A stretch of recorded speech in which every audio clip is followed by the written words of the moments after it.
Du 12 au 13 juin 2019, s'est tenu au Palais des Verts un atelier de restitution et de validation du schéma directeur de valorisation intégré des sources en eau pour l'agriculture, l'élevage, la pêche et la pisciculture en République du Congo dans les départements de la Cuvette, des Plateaux, du Poul, du Niari, du Kwilu et de la Bouinza. Organisé par le ministère de l'Agriculture, de l'Élevage et de la Pêche en partenariat avec l'Organisation des Nations Unies pour l'Alimentation et l'Agriculture, FAO. À cette occasion, deux allocutions ont ponctué la cérémonie d'ouverture, celle de Monsieur le ministre d'État, ministre de l'Agriculture, de l'Élevage et de la Pêche, Henri Diombo d'une part. Mesdames et messieurs, selon l'enquête menée auprès des ménages en 2011, et comme les indicateurs sur le profil de la pauvreté au Congo révèlent qu'un tiers de la population souffre de la faim. En effet, au cours des 10 dernières années, l'agriculture a connu une régression due notamment à la faiblesse des investissements dans ce secteur et à la chute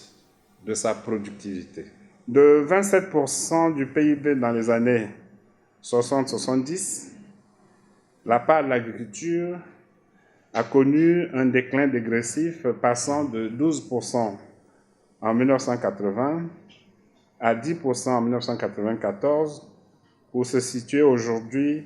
à 5% seulement. Et d'autre part, celle de Madame Seuse Percy Philippini, représentante de la FAO au Congo, qui a rappelé dans son discours que ce rapport ouvre une porte sur un vaste chantier qui appelle le ministère de l'Agriculture, de l'Élevage et de la Pêche et la FAO à poursuivre leurs efforts de collaboration à travers des actions urgentes comme la formulation des projets pour amorcer la mise en œuvre concrète du schéma directeur. Dans le cadre du programme de coopération technique de la FAO, une assistance au gouvernement congolais à travers le projet TCP-PRC 3604